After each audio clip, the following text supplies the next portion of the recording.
अस्सलाम वालेकुम, welcome back my channel. आज का जो नेक डिज़ाइन हम तैयार करेंगे उसके लिए हमने एक रैंडमली पेपर पेस्टिंग का पीस लिया हुआ है। अब हमने नेक की यहाँ मेजरमेंट लेनी है, तो नेक की चौड़ाई में यहाँ 3.5 इंच लूँगी और नेक की गहराई में 5 इंच पर लूँगी। अब नीचे 3.5 इंच पर एक और निशान लगाएंगे और फिर इन निशानों को आपस में मिलाते हुए खूबसूरत सी एल शेप बना लेंगे। आज नेक की गहराई हम 3.5 इंच इसलिए ले रहे हैं क्योंकि हमने इसके अंदर लेस को अटैच करना है, तो वो मेजरमेंट भी हम यहाँ रखेंगे। अब एल शेप बनाने के बाद इसके अंदर हमने खूबसूरत सी शेप को ड्रा करना है। आज हम राउंड शेप नहीं देंगे, आज हम हल्की सी देखिए डायमंड शेप इसे देंगे। तो पहले हल्के हाथ से शेप को ड्रा करेंगे, जब शेप अच्छे से आ जाए तो इसे ऐसे गहरा कर देंगे। अब इसी के अकॉर्डिंग हमने अपने सारे नेक को डिजाइन करना है। तो अब इसकी बाहर वाले साइड पर हमने हाफ इंच का मार्जिन लेना है। आप ये मार्जिन अगर ज्यादा लेना चाहें तो ले सकते हैं, लेकिन मैं यहाँ हाफ इंच के सारे निशान लगाऊंगी और फिर इन निशानों को भी आपस में मिलाते हुए जैसी शेप हमने ड्रा की है बिल्कुल उसी शेप के अकॉर्डिंग एक और शेप को देखिए ऐसे वाजिया कर देंगे और यूं फिनिशिंग और खूबसूरती के साथ हमारा नेक देखिए सिंपली यहाँ ड्रा हो जाएगा, जिसका डिस्टेंस हमने हाफ इंच रखा है। अब इससे आगे जो हमने मार्जिन लेना है तो ये मार्जिन हमने डिजाइनिंग के लिए लेना है, क्योंकि यहाँ हमने डिजाइनिंग करनी है तो डिजाइनिंग हमने इसी डिजाइन के अकॉर्डिंग करनी है। तो इसलिए जहाँ से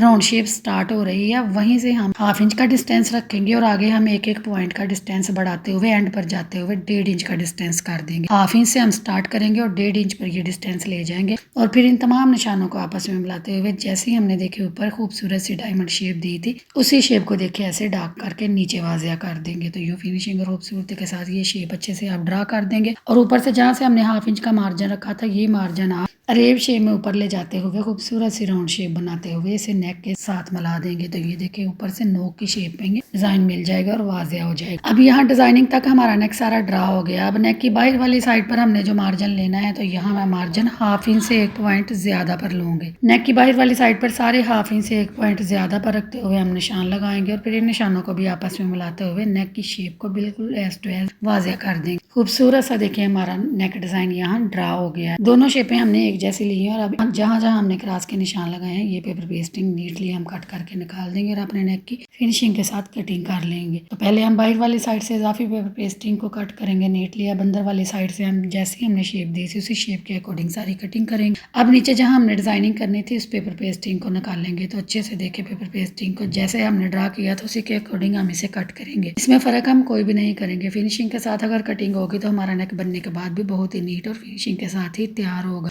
तो फाइनली सारा नेक कट होने के बाद हमारे नेक की कुछ ये लुक आ गई है जो कि बहुत ही नीट और खूबसूरत सी आ गई थी। अब हमने इसे तैयार करना है। तो तैयार करने के लिए एक इजाफी फैब्रिक का पीस लेंगे और नेक को अच्छे से सेट करते हुए यहाँ आयरन करके इसे पेस्ट कर देंगे। अच्छे से फ्रंट से और बैक से पेस्ट करने के बाद इसकी साइडों पर जो इजाफी फैब्रिक है वो सारा हम कट कर देंगे और नीटली अपने नेक को इससे निकाल लेंगे। ये फैब्रिक आप हाफ इंच से भी कम का रखेंगे, क्योंकि इतना ही रखेंगे जितना पेपर पेस्टिंग के अंदर कवर हो जाए। सारे नेक को नीट लुक देने के बाद अब इन एजेस को हमने फिनिशिंग के साथ अंदर की तरफ टर्न करना है। तो मैं इन एजेस को नीट लुक देने के लिए यहाँ ग्लू स्टिक का इस्तेमाल कर रही हूँ। आपके पास अगर ग्लू स्टिक नहीं है तो आप जो भी ग्लू इजीली इस्तेमाल करते हैं वो लगाते हुए इसे नीट लुक दे सकते हैं। नेक को आप रफ सिलाई भी लगा सकते हैं। अब सारे नेक को नीट लुक देने के बाद अच्छे से आयरन करेंगे। तो देखिए इसकी कुछ ये लुक आ गई है। अब हमने इसे अपनी शर्ट पर अटैच करना है। तो शर्ट की फ्रंट वाली साइड लेंगे और नेक की फ्रंट वाली साइड पर नीचे जहाँ पर हमने डिजाइनिंग करनी है वहाँ हम हल्की हल्की रैंडमली ग्लू लगाएंगे और ग्लू लगाते हुए मिड को मिड में अच्छे से सेट करते हुए आयरन करके इसे फिक्स कर दें। फिक्स करने से जब हम सिलाई लगाएंगे तो ये हिले जुलेगा बिल्कुल भी नहीं और बहुत ही नीट हमारी सिलाई लगकर तैयार होगी। सारे डिजाइन के अकॉर्डिंग हम सिलाई को चला देंगे और सिलाई हमने बिल्कुल किनारे किनारे पर रखते हुए फिनिशिंग के साथ सिलाई लगानी है।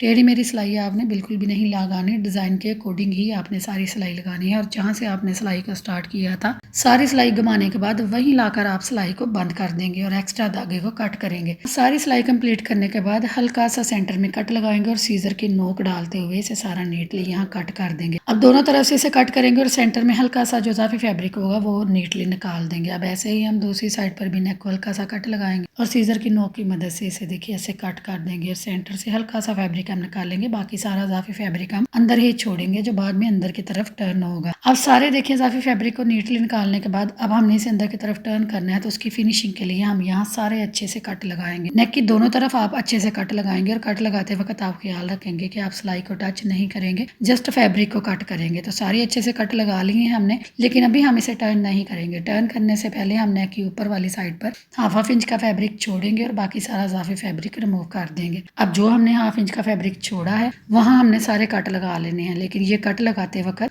आपने ख्याल रखना है कि आप पेपर पेस्टिंग से पीछे पीछे कट लगाएंगे, बिल्कुल पेपर पेस्टिंग के किनारे पर जाकर कट को नहीं लगाएंगे। तकरीबन हाफ पॉइंट जितना मार्जिन छोड़ते हुए ये कट लगाएंगे, इससे राउंड की फिनिशिंग बहुत अच्छी आएगी। अब ये सारे हमने देखे यहाँ कट लगा लिए हैं। कट लगाने के बाद हम जो ऊपर वाला नेक है हमारा, यहाँ पेपर पेस्टिंग के ऊपर जो इजाफी एजेस हैं उनको नीटली ऊपर की तरफ कवर करके इसे नीट लुक दे लेंगे। तो उसके लिए मैं यहाँ ये ग्लू स्टिक का इस्तेमाल कर रही हूँ। ये ग्लू स्टिक आम स्टेशनरी शॉप से, लेसिस वाली दुकानों से और मिल्की वाली दुकानों से मिल जाती है। अगर आपके पास ये नहीं है तो आप कोई भी ग्लू लगाते हुए ना नीट लुक दे सकते हैं, लेकिन आप यहाँ सिलाई का इस्तेमाल नहीं करेंगे क्योंकि सिलाई लगाने से अगर आप बाद में सिलाई खोल भी लेते हैं तो नेक की फिनिशिंग उतनी अच्छी नहीं आती। इसलिए आप इसे कोई भी ग्लू इस्तेमाल करते हुए फिनिशिंग के साथ अंदर की तरफ टर्न करेंगे और जब अच्छे से आयरन करेंगे तो ये फिक्स हो जाएंगे और खुलेंगे बिल्कुल भी नहीं। अब सारा नेक देखें नीटली हमारा तैयार हो गया। अब हम इसे अंदर की तरफ टर्न करेंगे और फिनिशिंग के साथ अपने सारे नेक को बैक वाली साइड पर करते हुए अच्छे से इसे आयरन करके अपनी शेप को वाजिया कर देंगे। तो यहाँ आपने इसे सीधा करते वक्त अच्छे से इसकी नोक को भी प्रॉपर किसी नुकीली चीज से सीधा कर लेना है और सारे फैब्रिक को अंदर की तरफ टर्न करते हुए इसे नीट लुक दे लेनी है। अब सारा फैब्रिक हमने अंदर की तरफ टर्न कर दिया, अच्छे से इसकी शेप को बैठा लेना है। और यहाँ एक साइड का फैब्रिक हमने देखे ऊपर से नेक का कवर कर दिया था, लेकिन एक साइड का फैब्रिक अभी हमने छोड़ा हुआ था। अब जो हाफ इंच का फैब्रिक बचा हुआ था इसे भी हम नीटली अंदर की तरफ कवर करेंगे। तो उसके लिए नेक को उल्टा करेंगे और उल्टा करते हुए सीजर की नोक की मदद से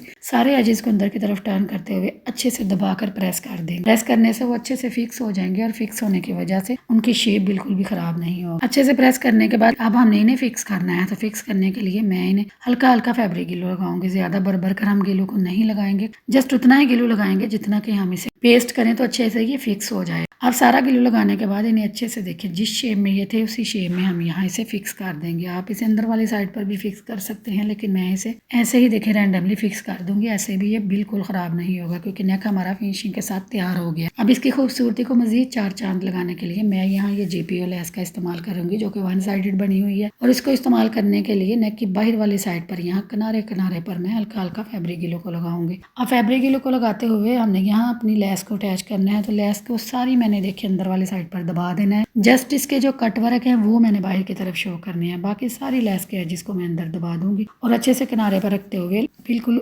नेक की शेप के अकॉर्डिंग इसे हम सेट करेंगे और अजाफी लेस को कट कर देंगे। नीचे से हमने वी की शेप को प्रॉपर शेप देनी है, इसीलिए हम इसे नीचे से कट करेंगे। तो कटिंग करने के बाद देखिए इसकी शेप नीचे से बहुत अच्छी आएगी। और सारी लेस को कट करने के बाद दूसरी साइड पर भी ऐसे ही हम लेस को अटैच कर देंगे। आप यहाँ लेस अगर स्किप करना चाहें तो स्किप कर सकते हैं, ये आपकी खुद की मर्जी होगी। अब बाहर वाली साइड पर नेक की लेस को अटैच करने के बाद नेक की अंदर वाली साइड पर भी हम लेस को अटैच करेंगे, क्योंकि हमने नेक की आज चौड़ाई 3.5 इंच ली थी तो वो इसीलिए ली थी कि हमने लेस को अटैच करना था। 2 पॉइंट मार्जिन है लेस का, तो दोनों तरह से जब 2 पॉइंट आएगा तो हमारे नेक की मेजरमेंट तकरीबन 3 इंच पर ही आ जाएगी, इसीलिए इसकी चौड़ाई देखिए यहाँ कम हो जाएगी। अब बिल्कुल उसी मेथड का इस्तेमाल करते हुए नेक पर भी हम ऐसे ही लेस के पहले एक साइड पर अटैच करेंगे, फिर दूसरी साइड पर अटैच करेंगे और यूँ नीचे से जो वी शेप है हमारे नेक की वो बहुत ही खूबसूरत बन जाएगी। अब अच्छे से सारी लेस को अटैच करेंगे और इसे फ्रंट और बैक से अच्छे से आयरन करके इसकी फिनिशिंग को बढ़ा लेंगे। आयरन करने से ये अच्छे से फिक्स हो जाएगी और खुलेगी बिल्कुल भी नहीं। अब यहाँ तक देखिए नेक बहुत ही नीटली तैयार हो गया। आप इसे यहाँ भी डन कर सकते हैं, लेकिन हमें इसकी खूबसूरती को मजीद बढ़ाना है तो उसके लिए मैं यहाँ डिजाइनिंग करूंगी। तो डिजाइनिंग के लिए हमने गोल्ड डोरी का इस्तेमाल करना है। आप गोल्ड डोरी चाहें तो फैब्रिक की भी इस्तेमाल कर सकते हैं, लेकिन मैं यहाँ ये बाजार वाली गोल्ड डोरी का इस्तेमाल करूंगी, जिसे तवीज वाली डोरी या चरमा डोरी या गोल्ड डोरी कुछ भी आप इसे कह सकते हैं। ये इजीली गुच्छी के हिसाब से भी मिल जाती है और गज के हिसाब से भी मिल जाती है। लेसिस वाली दुकानों पर आम मिल जाती है। ये हर कलर में अवेलेबल होती है, आप जिस भी कलर में चाहें आप इसे खरीद सकते हैं। अब अपने डिजाइन के अकॉर्डिंग मुझे इसे कट करना था तो मैंने 1.5 इंच पर रखते हुए इसे कट किया और जितनी डोरियां मुझे चाहिए थी वो नीटली सारी मैंने कट कर दी हैं। अब इन्हें हमने अटैच करना है, तो अटैच करना हम इसे सेंटर से स्टार्ट करेंगे, क्योंकि अगर कोई भी डिजाइनिंग आप सेंटर से स्टार्ट करते हैं तो उससे नेक की फिनिशिंग बढ़ जाती है, क्योंकि जो भी इजाफी मार्जिन होता है वो ऊपर वाली साइड पर कवर हो जाता है। इसलिए सेंटर में देखें दोनों किनारों पर हल्का हल्का रैंडमली हम ग्लू को लगाएंगे और 1 बाय 1 करते हुए इन डोरियों को ऐसे अरेब शेप में रखते हुए अपने डिजाइन के अकॉर्डिंग सेट कर देंगे। तो इनका मार्जिन आप ऊपर से और नीचे से बिल्कुल एक जैसा रखेंगे, 2 पॉइंट जितना जब आप मार्जिन रखेंगे तो ये ऑटोमेटिकली देखें खूबसूरती के साथ अपनी जगह पर सेट होती जाएंगी, इनमें कोई भी फर्क नहीं आएगा। तो बहुत ही फिनिशिंग के साथ सारी डोरियां 1 बाय 1 करते हुए अपने सारे नेक पर हम अटैच कर देंगे और जब इसे फ्रंट से और बैक से आयरन करेंगे तो इसकी कुछ ये लुक आ जाएगी। अब अच्छे से सारा नेक हमारा फिनिशिंग के साथ तैयार हो गया और फिक्स भी हो गया। अब हमने जस्ट 1 सिलाई लगानी है और फिनिशिंग के साथ हमारा नेक डन हो जाए। अब पहले हम नेक की ऊपर वाली साइड पर टॉप स्टिच लगाएंगे ताकि सारी लेस हमारी अच्छे से अटैच हो जाए। अब डिजाइनिंग की एक साइड से सिलाई को स्टार्ट करेंगे और किनारे किनारे पर फिनिशिंग के साथ रखते हुए हम यहाँ सिलाई को लगाएंगे। और सिलाई लगाते वक्त आप ख्याल रखेंगे कि आपका धागा बिल्कुल भी कट ना हो, जस्ट 1 नीडल के साथ ही आप अपने सारे स्टिचिंग को कंप्लीट करेंगे। और जहाँ से आप सिलाई को स्टार्ट करेंगे सारे नेक पर सिलाई घुमाने के बाद आप वहीं लाकर सिलाई को बंद करेंगे फिनिशिंग के साथ। तो बहुत ही खूबसूरत और नीटली देखिए सारी सिलाई कंप्लीट करने के बाद हमारा नेक कुछ इस लुक में तैयार हो गया, जो रियल में बहुत ही डिसेंट लुक दे रहा था, जो कि उम्मीद करती हूँ आपको भी पसंद आया होगा। अगर पसंद आया है तो काइंडली मेरे चैनल को सब्सक्राइब करें, मेरे वीडियो को लाइक करें, शेयर करें और बेल के बटन को जरूर प्रेस करें ताकि मेरी आने वाली हर वीडियो का नोटिफिकेशन आसानी और सबसे पहले आपको मिल सके और आप डेली बेसिस पर एक नया डिज़ाइन देख सकते। तो मिलते हैं अगली वीडियो में किसी खूबसूरत स्टाइलिश और नए डिज़ाइन के साथ। तो अपना रखे ख्याल और मुझे रखे दुआओं में याद। अल्लाह हाफिज़।